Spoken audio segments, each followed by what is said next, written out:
Presiden Prabowo Subianto menghadiri langsung peringatan Hari Buruh Internasional May Day di Silang Monas, Jakarta. Kehadiran Prabowo syarat dengan sejarah, sebab Prabowo menjadi Presiden RI kedua yang menghadiri langsung peringatan Hari Buruh Internasional. Terakhir kali Presiden RI yang menghadiri perayaan May Day adalah Soekarno pada tahun 1965 di Gelora Bung Karno. Dalam kesempatan ini, Prabowo menyatakan akan membentuk Dewan Kesejahteraan Buruh Nasional dan Satuan Tugas PHK. Seperti biasa di tengah-tengah pidatonya, Prabowo sempat menyelipkan candaan. Prabowo menyatakan keheranannya saat nama Seskap Teddy Indrawijaya disebut di hadapan buruh. Prabowo bercanda karena sautan ke Teddy lebih meriah ketimbang dirinya. Sekretaris Kabinet Teddy Indrawijaya.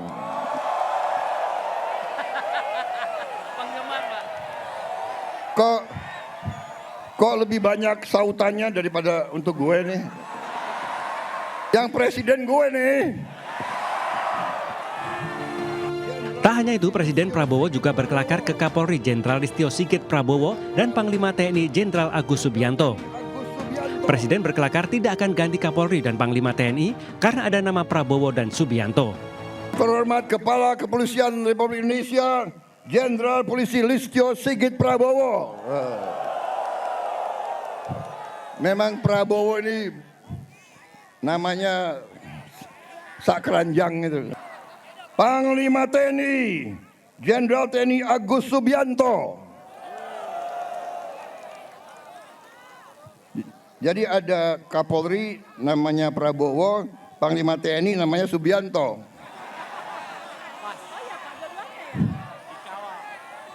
Presidennya Prabowo Subianto. Wah, ini alamat nggak diganti-ganti nih Kapolri. Selain itu ada momen menarik. Usai berpidato, Presiden Prabowo melempar topi dan melepas baju safari dan melemparkannya ke arah buruh.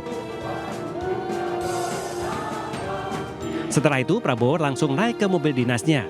Dari atap mobil, Prabowo melambaikan tangan dan melemparkan sejumlah baju ke arah buruh sebelum meninggalkan lokasi. Tim Liputan iNews melaporkan. Aksi peringatan Hari Buruh Internasional May Day di depan gedung DPR RI berakhir ricuh. Massa pendemo melempar batu ke pihak kepolisian. Massa juga menggunakan petasan untuk menyerang petugas. Tak mau kalah, aparat pun menyemprotkan water cannon untuk membubarkan massa.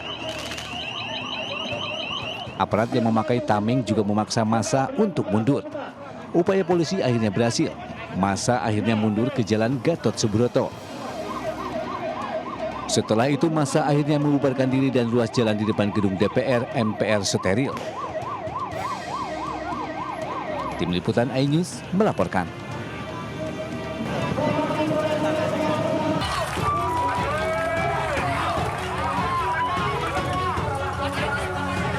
Di Semarang, Jawa Tengah, ratusan massa berbaju hitam juga bentrok dengan polisi di depan kantor Gubernur Jawa Tengah. Bentrokan berawal saat polisi berusaha memadamkan api dari ban yang dibakar pengunjuk rasa. Massa kemudian berusaha menutup gerbang kantor gubernur dengan melempar besi pagar yang digunakan untuk pengamanan aksi demo. Untuk membubarkan massa, polisi menembakkan gas air mata dan menurunkan water cannon. Dalam bentrokan ini, sejumlah massa yang melakukan perusakan serta provokasi terhadap petugas diamankan.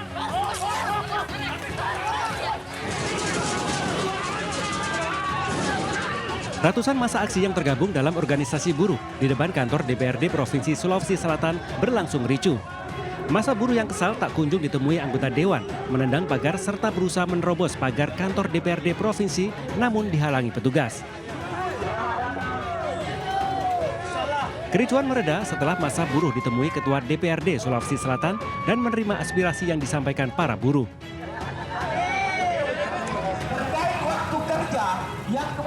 Selain di gedung DPRD Provinsi Sulawesi Selatan, sejumlah elemen organisasi buruh di Kota Makassar juga berunjuk rasa di bawah jembatan flyover Makassar. Sambil menutup separuh badan jalan raya, ratusan massa aksi ini membentangkan spanduk berisi tuntutan perbaikan upah, penghapusan sistem kerja kontrak dan outsourcing, serta jaminan kesejahteraan yang lebih baik. Dari Semarang dan Makassar, Doni Marindra, Jul Yusfin, iNews melaporkan.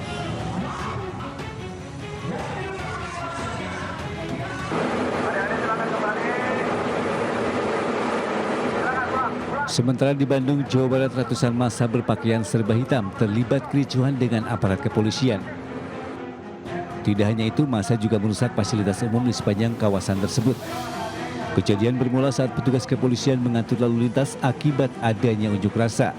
Namun tak disangka, massa aksi berpakaian hitam-hitam langsung menyerang kepolisian dengan batu, molotov dan petasan ke arah polisi. Petugas kepolisian langsung mengerahkan Brimob dan Dalmas untuk memukul mundur massa aksi. Massa kemudian mundur ke arah Dipati Ukur dengan merusak sejumlah fasilitas umum.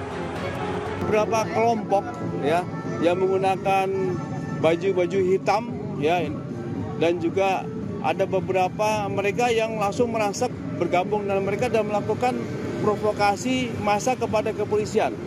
Penyerangan kepolisian ini berupa pelemparan batu ya, ada molotov dan juga ada petasan yang menyerang kepada kepolisian. Setelah 20 menit, petugas berhasil memukul mundur aksi massa hingga membubarkan diri. Dari Bandung, Jawa Barat, Ervan David, iNews melaporkan.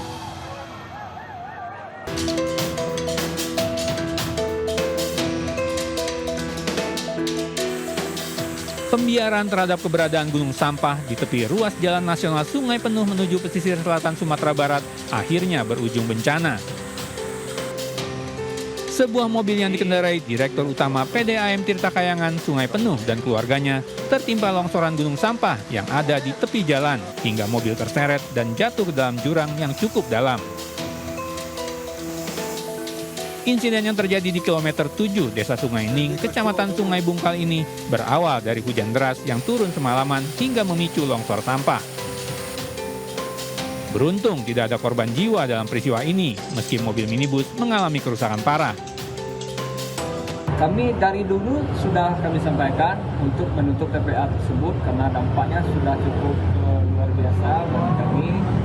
Karena kita tunggu korban selanjutnya lagi. Menurut keterangan warga setempat, longsor gunung sampah di lokasi ini sudah 3 kali terjadi. Namun belum ada tindakan dari pemerintah Kota Sungai Penuh.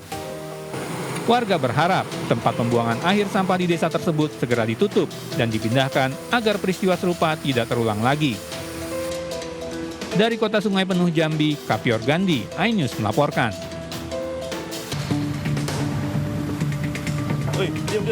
Aparat Polres Metro Jakarta Selatan mengungkap aksi premanisme di Kemang, Jakarta Selatan. Kurang dari 24 jam, polisi berhasil mengamankan sejumlah pria, mobil yang diduga digunakan pelaku, beserta barang bukti senapan angin dan senjata tajam. Para pria yang diamankan ini merupakan pelaku bentrokan di kawasan Kemang pada Rabu pagi kemarin. Polisi juga berhasil menangkap pelaku utama berinisial AK dan MAG di Jalan Antasari.